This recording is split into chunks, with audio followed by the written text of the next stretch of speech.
I think that there's a disconnect between what politicians believe and general public who is prepared to pay. And I think that that's why we're seeing that penetration of EV is starting to slow down, because people don't want to pay a huge premium for electric vehicles. Not sure that they have the money to buy those cars. So I think that oil is very alive and will be kicking for the foreseeable future. Imagine spending an hour with the world's greatest traders. Imagine learning from their experiences, their successes, and their failures. Imagine no more. Welcome to Top Traders Unplugged, the place where you can learn from the best hedge fund managers in the world so you can take your manager due diligence or investment career to the next level. Before we begin today's conversation, remember to keep two things in mind. All the discussion we will have about investment performance is about the past, and past performance does not guarantee or even infer anything about future performance. Also understand that there's a significant risk of financial loss with all investment strategies, and you need to request and understand the specific risks from the investment manager about their product before you make investment decisions. Here's your host, veteran hedge fund manager, Niels Kostrup Larsen. Welcome to another episode in the Open Interest series on Top Traders Unplugged, hosted by Moritz Seibert. In life, as well as in trading, maintaining a spirit of curiosity and open-mindedness is key, and this is precisely what the Open Interest series is all about. Join Moritz as he engages in candid conversations with seasoned professionals from around the globe to uncover their insights, successes, and failures, offering you a unique perspective on the investment landscape. So with no further ado, please enjoy the conversation. Hello listeners, it's Moritz here, and I'd like to welcome you to episode number 6 of the Open Interest series on Top Traders Unplugged. I love finding these traders and fund managers that most investors probably aren't aware of or haven't heard about. Maybe because these traders are somewhat under the radar, or because they operate in a niche of the hedge fund space where the big money doesn't or cannot go. And I find this really motivating. So today, I'll be speaking with Ricardo Leiman and Pedro Marion from KLI Asset Management, which is a UK-based commodities-focused investment fund.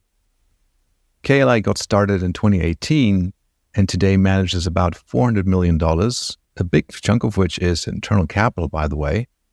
And their trading edge is rooted in deep fundamental analysis of commodity markets and their extensive contacts to merchants and other participants in the physical space.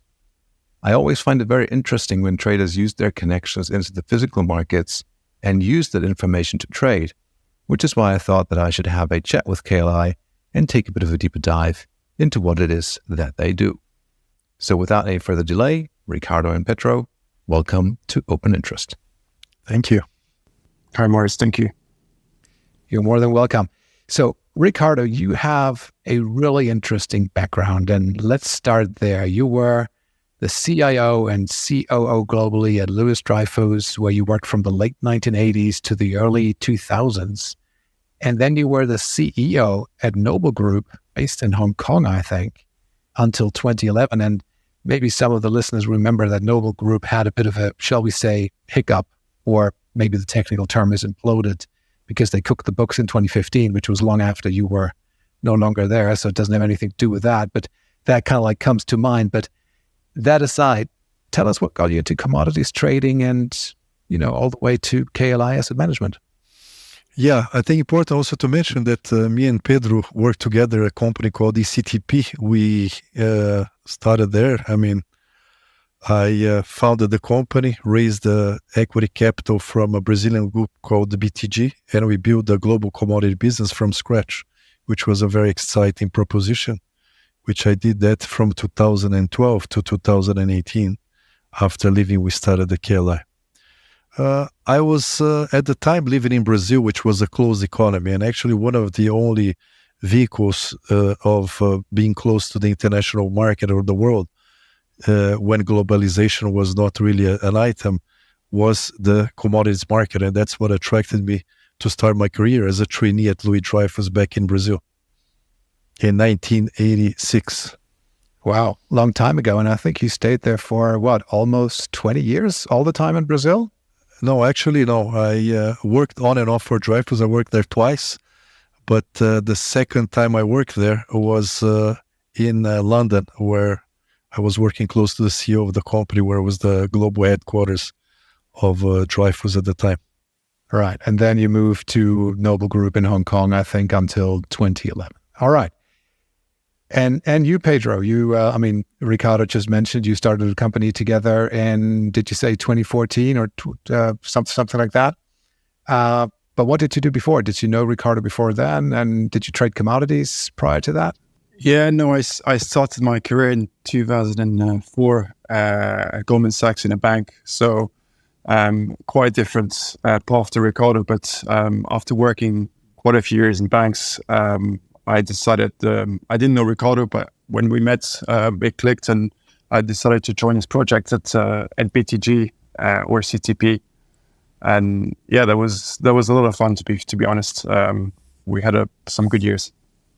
Great, fantastic. So Ricardo, to get into it, you are the CEO of KLI Asset Management based in the UK. If somebody approached you on the sideway and said, "Hey, what does KLI do in a nutshell?" what would you say? What are you guys focused on? What's your edge? Our edge is something that is a bit unloved or neglected by the market now, but that's how we started our career, which is basically, as you mentioned, fundamental commodity analysis. That's one of our edges. So I've worked more than 30 years in the physical commodity business across the spectrum, running plants, sugar mills, iron ore mines, coal mines. That gives us really an edge in understanding all the price points and the elasticity of demand and supply in these commodities. Two other edges that I would mention that we have. One is that we're not short-term traders. We are really focusing on the fundamentals and where we can get a big bang for our buck. And that's basically two elements. The third one is that we run a diversified portfolio. So we never have more than 35% concentration in one commodity. So that's something that gives us also an ability to hold positions when the market goes against us from a flow basis. And we're really focusing on things that are like more medium to long-term focus. So I would say that we're more like an investor in the commodity spectrum, being long or short, waiting for fundamentals to take place, than the short-term traders trying to make a quick buck in and out of positions. And you just mentioned, Ricardo, sugar mills or the softs. Is there any specific focus that you have within the commodity spectrum, like more of the softs and the grains, or is it more in the energies, or is it really just everything across the board? No, we don't trade everything, but we trade in the bulk commodities, iron ore, coal. We trade in base metals, the main base metals like copper, nickel, aluminum. And in energy, we focus on crude oil, natural gas, emissions. So things that are quite liquid, and we can do the analysis and operate as a portfolio, as I discussed with you. One thing that is very important for us is liquidity. So we can be in and out or stop out of positions when we want within 24 hours. One of the markets that's really on fire right now and moving a lot is cocoa. So is cocoa a liquid enough market for you to trade? And what do you make of the current situation? No, we don't actually trade cocoa. We follow the market. We think that cocoa is a commodity that is dependent on two countries that actually manage 70% of the global supply. We think that doesn't fit really in our category of risk diversification because it has a lot of political risks associated to it. But we are following the market. We're talking to some people that are, let's say, the last experts on cocoa. And there are not many of those around. But that's the kind of interesting market that we look at to replicate in different commodities. So, for instance, when you look at some of the fundamental views that we have that we can make a big bang for the buck, it's the kind of cocoa type of price performance, which is a neglected commodity for a few years. Everybody's uninteresting. There's a supply problem, difficult in terms of switching demand to other products. And then it goes into a parabolic move. It could be up or down. That's kind of where we focus on. And cocoa is a good example of what we're looking for in terms of market opportunities. Yeah, well, it definitely did go parabolic, trading north of 5,000, I think, or 5,500 even today. So it's still going. It's still going. And, who knows? I mean, nobody knows what the limits are, right? I mean, there's definitely no limit up, no limit down on that market, but limits in terms of how far and how high that price can go is anybody's guess, really, as far as I'm concerned. Yeah, that's the interesting thing about commodities, is that nothing happens for a medium term, but suddenly everything happens, and the market is really not prepared or paying attention. And that's the nature of commodities. That's different than equities or bonds. Things just happening all at once, and then things can go parabolic, as you see. Yes, it's not a financial market; it's a real asset market. That's the key difference. So, Pedro, Ricardo mentioned the fundamental analysis and your networks into the physical trading arena. How can we envision that? Like, what does that mean? Are you on the phone with traders and merchants and speaking to them about whatever, stock inventory, these type of things? And why do you think would they actually give you the correct information and not feed you something that is maybe an incorrect piece of news to support their own positions? Commodities traders have a tendency to all have the same view all together at the same time. So I think it's important to come up with your own view rather than trade a crowded view. But having said that, sometimes you do need to recall on past colleagues or friends you have in industry who have a deep understanding of the physical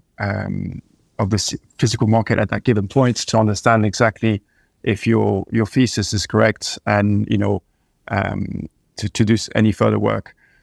Why would they tell you the truth and not just talk their books, etc.? I think it's really, after so many years in the markets, who are the people you can rely on, who are the in effect the good guys, and who are the guys that you should not be spending too much time with. So I think that's just a matter of knowing the right people and having spent enough time with them. Any other ways to get to the information that you require or like? I mean, weather reports, USDA reports, these type of things, is that stuff that you're paying attention to? Obviously, we have all the on top of our internal research, we have access to many research from external providers. I think you marry the two and you try to understand, to get a deep fundamental understanding of the market. And that will require sometimes, like you said, to, have a few conversations with some ex-colleagues who are in a particular field to understand exactly what's going on. I mean, just this morning we were talking to a past colleague of ours to understand quite a swift move in some spreads in aluminium. So that's one thing we look at the moment. So, important to have those relationships. Right.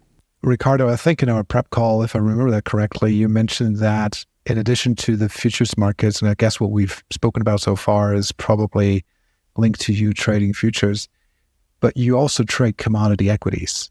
And I just found that very interesting. So A, why do you do that? And what would you say is your specific edge there? And what gets you interested in an equities position? Yeah, this is an interesting question, Moritz.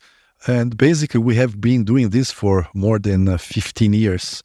We started having an adaptation of some equity traders that were in utilities back in my days at Noble, since 2008, actually, that started to develop this approach to equities in commodities. And basically, why we trade that? Because sometimes when we have a view of the commodities, equities will work as an option in terms of the leverage that you can get to the commodity price. So you can get sometimes dividend paid, so you can carry the position with a positive carry. And at the same time, if you're right on the commodity direction, you get an exponential move up in the P&L.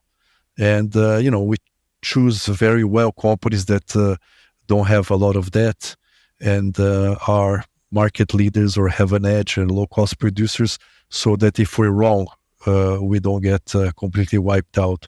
And we also use a diversified portfolio to approach that. Equities in our book is about 20%, so maximum 25% of our book. And we really like it, and I have a very good track record trading these commodity equities. So kind of like the same thinking as, say, an investor that's interested in a long gold position saying, I'm going to be buying the gold miners or the gold juniors because I'll get more bang for the buck if bullion actually does make a breakout to the top side. That's the idea, I guess, what you're saying. It's not dissimilar, but at the same time, as I said, it's important to understand each company, and it's important to understand the capital structure of each company so that you can not only get the upside, but if you're wrong in terms of the commodity price direction, you don't get wiped out. Right. Would you sometimes also become interested in, say, a relative value play? I'm just using a simple example, say BP or Shell has underperformed the price of Brent, and you could say, okay, it's time to buy BP and Shell and sell Brent against that. Would be like, relative value commodity equities play. Would that ever cross your mind, or is it like, no, you guys are too focused on having longer term directional plays?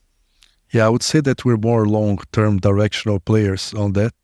And there are some people that are specialized in trading BHP versus Rio for, 4 or 5%, but we're mostly focused on like big moves. And at the same time, there is a very lag time sometimes in the equities to commodity prices or vice versa. So many years ago in early 2016, you had the crude price collapse, but equity of Shell were remaining pretty much unchanged. So we sometimes prefer to trade just either the underlying or the equity, but we'll never trade the equity versus the underlying. That's very dangerous, we think. Pedro, when Ricardo or when you say long term, what does long term mean, like statistically? Because it's subjective. What may be long term to you may be actually short term for somebody else. What's kind of like the whole period that you have on average in a position? Yeah, that's a good question. And sometimes long term is longer than we wish for. But anything from three months will be, I think on average, probably we're looking at 6 to 12 months for us is long term. So when you look at commodities and like we've been discussing, we look at fundamentals. Fundamentals don't realign overnight or very rarely do. So when you go into a trade, because there's a misalignment in the fundamentals and the supply demand of the market, it usually takes quite a bit of time for the market to come back to reality. And because commodities are, like you said, tangible assets, the fundamentals will always win. So it's just a question of timing it right and having the right position. One thing that we try to get to the right mix is the leverage, because if you have too much leverage, you can't hold your position long enough, and you have too low leverage, then you don't have the right size position to make the money that you should have made. So given our the horizon of our trades is 9 months, 12 months, sometimes 15 months, you really need to look at that leverage properly. Yeah, I think there's another element also, is like we've observing in the past year in terms of base metals. So we've seen a real depletion of stocks of stuff like aluminum or copper, when, we're at record low levels of stock to usage ratio in terms of days per week from a consumer perspective, which another points to Pedro's issue is that sometimes there's a massive destocking in the supply chain, which really postpones fundamental moves. So, we started with 2 weeks, then we go to 8 days, and now in terms of copper, we're at 3 days, and, soon we're going to be at 1 day or something like that. But that's a massive element in terms of the destocking the supply chain. So why isn't copper, like if that is true, why in anticipation of that isn't copper skyrocketing, would you say? Yeah, I think that's a good question. Sometimes we're also scratching our heads, but I think that the issue of increasing interest rates made a lot of consumers really destock. We see massive destocking in Europe, less so in the US, and there is actually no stocks in China, as we said. So, funny enough, we had, as I said, the prices of copper and aluminum going down with a massive drawdown in global inventories, which is pretty difficult to put both together. But I think that nowadays there is not so many fundamental traders left. You have more consumers, users, and a lot of people focused on short-term moves, trading ranges. And I think it's going to be something similar like cocoa. One day something is going to happen and it's going to just make a big move. So copper, I'm just looking at it because I always find it interesting to maybe stay with like one idea and take it a bit further. So cocoa is in contango right now. I presume, given what you've just described, you might be interested in building up a long position, expecting copper to go high. And let's just say that's true. Would something like the shape of the curve and there being a steep contango kind of like make you shy away from that and say, no, I'd be overpaying for a long dated futures contract and therefore I'm not doing that? Yeah, definitely so. We try to avoid being short commodities that are in backwardation and be long the ones that have a very high contango. But, the specific case of copper, there is not a very big contango. Yeah, it's not very high. It's like 384 front month to 386 in July. So whatever. Yeah, the cost of carrying the position is not very high. Of course, there's an opportunity cost, which is cash. But we deem that it's not a prohibitive cost to carry. Got it. Do you sometimes use options for your positions? Like, you'd be thinking about buying a long-dated call on copper or a call spread or, selling a put. Is that something that plays a role in your book? Yeah, we avoid selling options. But when we have a view that something's going to move quickly and brutally, we'll operate some options. But nowadays, as I discussed, this timing of commodities, because of the drawdown of the supply chain, it becomes more unpredictable. So we trade some options, but I would say is 5% of the book. I would say that another 5% is relative value. And I would say that, 90% is really directional. We're directional guys primarily. So one of the things, and I was been looking forward to that question, it came up during our prep call, is your use of bespoke CTA trend following models and using trend following models to forecast flows. What exactly you do with that information we didn't get into. I was kind of like sparing that discussion for right now live.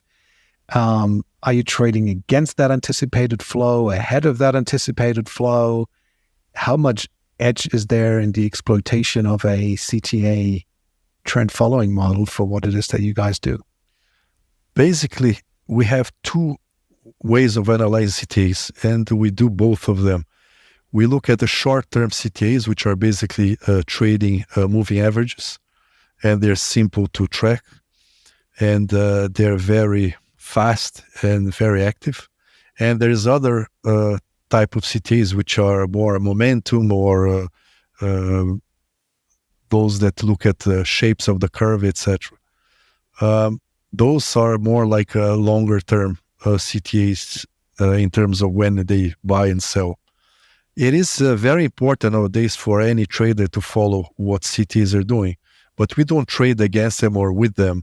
We basically use the information to time our positions when we get in or out. So we know if CTAs are max long something is something that we aligns with our fundamentals, we'll look at shortening, but we'll try to avoid something in the middle. But we have a quite sophisticated in-house model that we develop in terms of the longer term CTAs, which are more complex. Cool. Well, I guess like when I run trend following models on these commodities, these models actually make money. So that's kind of like the genesis of my question is, trading exactly against them and the opposite would probably put you into a negative expectation game. Unless you have a way of kind of like, providing liquidity and, that type of stuff where you may have an edge. But I get I get what you're saying. Yeah, we actually made an analysis in terms of if you go against CTAs, if you make money or lose money. And basically, it was inconclusive. It's not the fundamentals in the end are what really drive the commodities in the end.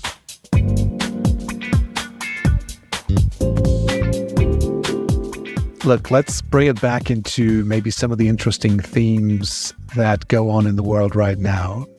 Economic slowdown, maybe not, no landing, soft landing, bird landing, who knows? I actually have no opinion about it. Chinese growth slowdown.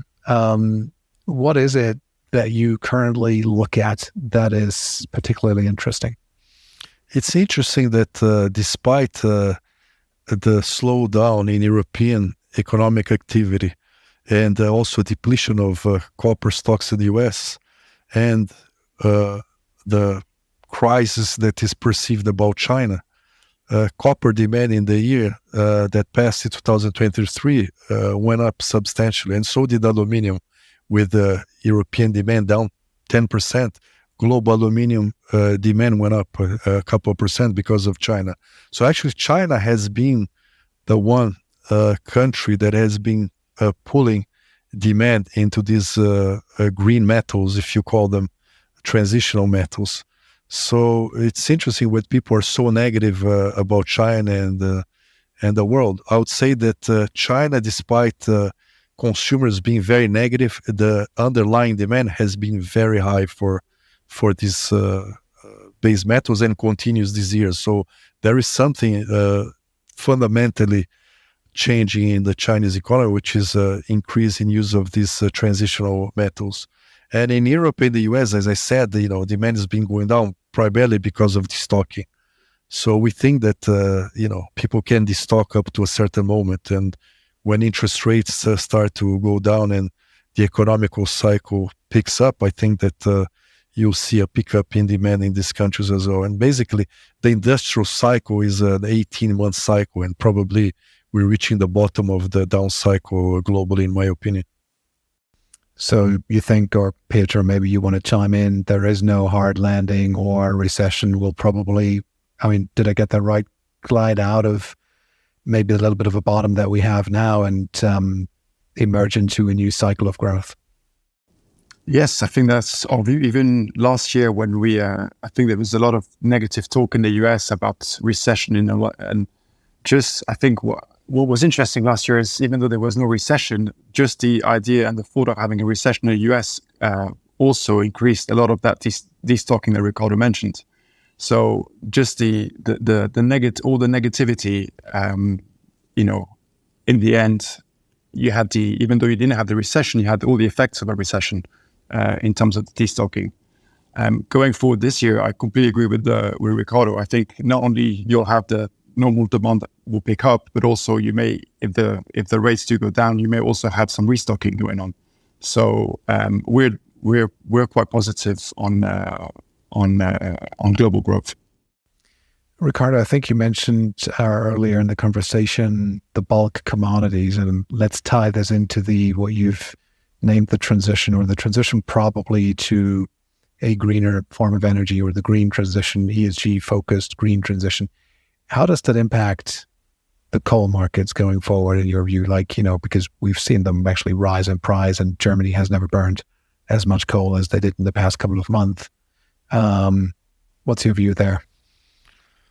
Well, my personal view is that Asia is burning coal like there's no tomorrow. So, you have increasing demand in China, increasing demand in India, and continuous building of coal burning plants across Asia. So despite the West decline in terms of coal demand, we continue to see that Asia is picking up. So I don't think coal is going to be dead like crude oil for the foreseeable future. But Pedro is our expert in coal, so maybe he's best to comment on that. And we'll go to Pedro, but save the idea of crude oil is dead. So Pedro, on coal, I think coal prices have been going down. I think when I last looked at Rotterdam, it's kind of like a one-way street to the down, down, down. Yet at the same time, Ricardo is saying the world is burning more of it. How do you tie it up? I think you got to look at we've had a really warm, we're just coming out of a really warm winter. So that would have affected a lot of the heating demand. You also have the Ricardo is right, the burn has been incredibly high in Asia, but so has the supply. So production has been good. I think the one issue with the coal market, and it's one of the reasons we trade less and less of it, is the liquidity of it is completely gone. I don't know if you followed it, but coal is one of those markets that, I guess, with all the negative publicity and all the banks have had to pull out of it, the liquidity in coal has really dropped down. You can still trade it though through OTC brokers, specialist brokers. I mean, no, you can still trade it. It's traded on exchange. Sorry. Like I said, the liquidity isn't great, but you can trade it. The market that came alive, I guess, at the same time as coal went down was the emissions market. I'm sure you follow the EUA price action and all that, and I think that's a really interesting market to, which for me is more interesting than coal these days. Sure, with all the linkages that you have into the power markets or coal markets, gas markets, the weather markets. So yeah, I mean, okay, so Ricardo, we'll come back to the WTI is dead or oil is dead idea, but now that Pedro has mentioned the EUAs, I mean, that is a very interesting market, not only from like a political or green transition perspective, but also from the point of view that only a couple of months ago, it looked like, you were finally going to go through 100 euros per ton, and now we're trading close to 50. So what has happened? Like, kind of like, is the bottom falling out? It seems like with the economy being relatively weak, the weather being very mild, gas prices way down, nobody really needs these EUAs anymore. I think you've answered the question yourself, Moritz. I think the warm winter hasn't helped. The industrial demand in Europe has been poor. There was a short covering at the end of last year from discretionary money, which all came back in January. There's been a lot of effect from negative gamma as well, down these levels here around 50, 55 euros. So there is a lot of selling, and on the other side, if you look at the real demand, it's not there really. Compliance buyers are taking their time in fulfilling their needs. But again, it depends where your horizon is. If you're looking at a 2 to 3 months horizon, I cannot tell you where emissions will be. If you have something a little bit longer than that, maybe 9 months or 15 months ahead, I think it's getting to a point where it's getting quite compelling to be long. Emissions is a market that we traded quite actively in 2021. I mean, it was very publicized. There was this really good rally which we participated in, and then the following 2 years we didn't touch it. We didn't see a story. We saw a lot of sideways. I mean, it was volatile, but we didn't see a fundamental story strong enough for us to deploy. And we're now 2 years later starting to deploy in the space again. So I think the next few months are going to be interesting for EUAs. I mean, this market also has political backing, right? I guess the European Union and people there don't want that market to die. They want that market to thrive and ideally to go higher. So say you have this, and I think that's what you're saying, you have this longer term positive view on EUAs. If you have a situation, I mean, would you now just not be trading the market, or would you be kind of like long? Say you had a long position, which you initiated, whatever, like at 80.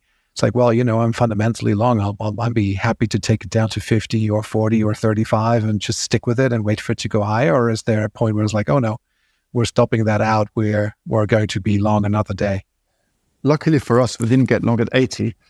It goes back to what Ricardo was started the podcast with. It goes back to our diversification, and because if we were emissions fund just trading emissions and you get long at 80 and it's trading at 50, it's a tricky sell to investors, and it's a tricky, again, if you have your own money deployed, it's a tricky one to go with.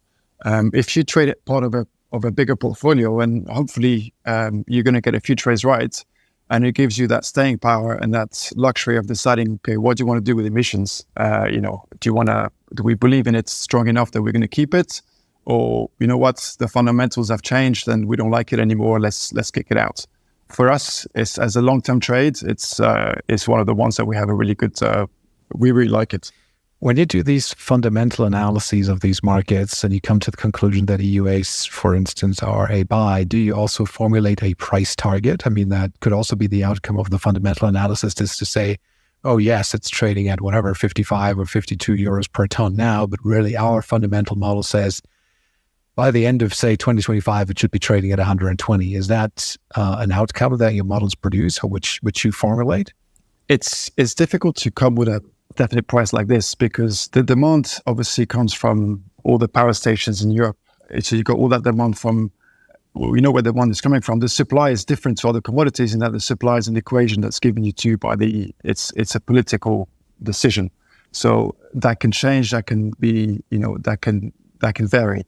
As far as we see it right now, we think that emissions could, easily double in price from today's numbers. But if we got there, it depends when you get there. The one thing which is really difficult to time these days, to do in commodities these days, is to time when the trade happens, because we see a lot more of the computers trading it, and there's a lot less people looking at fundamentals like we do. Certainly if you compare to 20 years ago. But if we do get to that level of 105 or 110, it really depends where you get there and how you get there. And, is it because of more supply response from the politicians? Is it because there's more burn because of the industries doing really well, really cold winters, et cetera, et cetera? So you really have to assess how you get to that number. Before we come to the oil markets and maybe gas, do you also trade the power markets, which, have this kind of like very close link to EUAs and gas? We do trade it from time to time. At the moment, we don't have a position in the power markets. If we do trade it, we'll trade the German power, Felix, which is the liquid one. Right.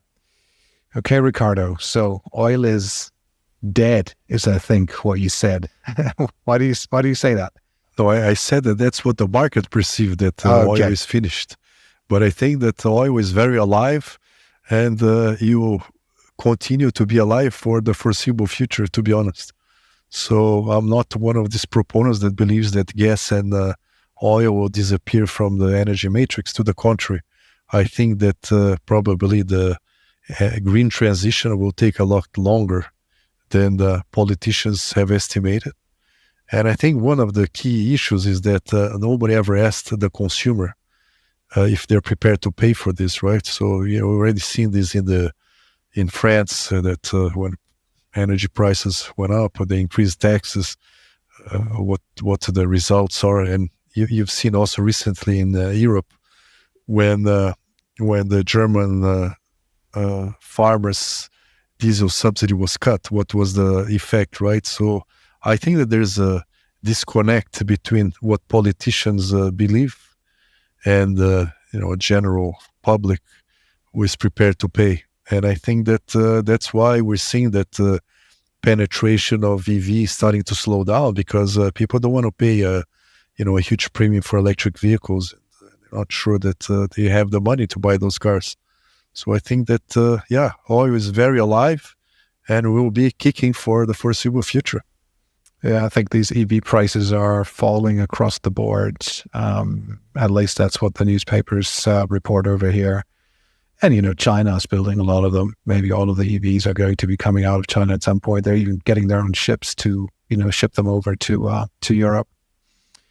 Staying with, and personally, I'd agree with you and your views on gas and WTI and the transition away from the fossil fuel matrix taking way longer than people expect today. Interestingly, on natural gas, because that seems to be a market that is kind of like in the transition mode to global integration with LNG. Like it always used to be, like you have Henry Hub and you have TTFs and you have UK gas and, different delivery points. It's gas molecule, but it's very difficult for that gas molecule to travel from the United States to Europe, but that has now or is changing with LNG. Do you think there's an interesting or attractive trade there for you to play? Yeah, listen, some people play the R between Henry Hub and the European gas, and there will be an R between Europe and Asia and so forth. We are not relative value trades. This is a very relative value trade. We prefer to be either long or gas, short gas in Europe or in the US, and not touch Asia because the market is much less liquid there. So, but as you rightly described, as you have more liquefaction capacity being built in the US and Europe are likely to buy gas from Russia in the foreseeable future, I think it's definitely becoming an integrated global market, and there's going to be lots of arbitrage to play between freight, US and Europe primarily, definitely so. You trade the freight markets as well? We trade bulk, but we don't trade basically the liquids market or other markets. And, one of the constraints that we see is liquidity. It's not a great liquidity primarily in bulk as we see. So we trade that on occasions, but it's a very small part of our portfolio when it is. And maybe Pedro, as a final idea, probably the grain markets, because we didn't speak about them yet. When you look at wheat, corn, whatever, Kansas wheat, Chicago wheat, spring wheat, Matif wheat, all of these are headed south. What's your view on the grains markets? Ricardo is really the expert here, but our view has been we've been negative on corn and soybean for a few months now. The position isn't particularly big. It's a market we played, and we played it in the long term. Again, these grain markets are a shorter cycle than all the other stuff that we trade, obviously because of the weather components. But yes, we've been short soybean. We had a double in palm oil. We do play the ags as well. Yeah, if you look at new crop supply and demands, it looks pretty much like a train wreck, right? If we get those crops planted. And I think that if the weather is good, we will probably test cost of production. So there's another element that people are not really pricing or even thinking about is if Trump starts again with trade wars and we have the same element of China retaliation, that's going to impact a lot Chicago futures as it has back in 2019, as I recall. So that's something that the market is already pricing very much, but it's not a complete impossibility. But, as I said, with good weather, I think the market is going to touch production costs. All right, so that is probably then more a thing for 2025 with Trump and new tariffs. But I think what you're suggesting is that there could be an up move in Chicago wheat, Kansas wheat, etc., because it's no longer exported to other parts of the world, but it needs to be staying within the USA.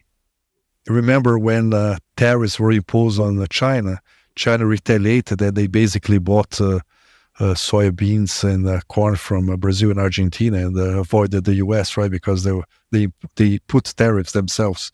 So that impacts the Chicago futures in a very negative way. Definitely. No, but I don't think it's 2025. No, I think it's the crop that is going to be planted now, which is going to be harvested in September, October, right? So it will be this year's futures. Not old crop is a new crop, but new crop 2024. Cool. Well, very interesting. Anything else you want to bring up that's high in your mind? Listen, I think there's lots of interesting things happening: coffee, sugar, etc. We have some in our portfolio. There was a massive liquidation in sugar, but we don't think that the S&D has changed that much. At the same time, we're going to have a very big coffee crop in Brazil, which is prices are quite high. Supported a lot by shortage in Robusta, but we think that can change as well. There's issues in the delivery market in coffee, but we think that there's going to be a lot of volatility in these two commodities, which is making actually soft commodities very interesting. So coffee, you're more bearish, and sugar, did you say you probably have a more bullish view on sugar? Yeah, we do. All right. Great, guys. I really enjoyed that a lot. Thanks very much for coming on and joining me today on the podcast. I found it really fascinating, and I hope that everyone listening will have found it interesting too. So as usual, you can find Ricardo's and Pedro's contact and social media information in the show notes. And should you have any questions, then please send an email to info@toptradersunplugged.com, where we'll pick it up and respond. So thanks so much for listening, and until next time on Open Interest. Thanks for listening to Top Traders Unplugged. If you feel you learned something of value from today's episode, the best way to stay updated is to go on over to iTunes and subscribe to the show so that you'll be sure to get all the new episodes as they're released. We have some amazing guests lined up for you, and to ensure our show continues to grow, please leave us an honest rating and review in iTunes. It only takes a minute, and it's the best way to show us you love the podcast. We'll see you next time on Top Traders Unplugged.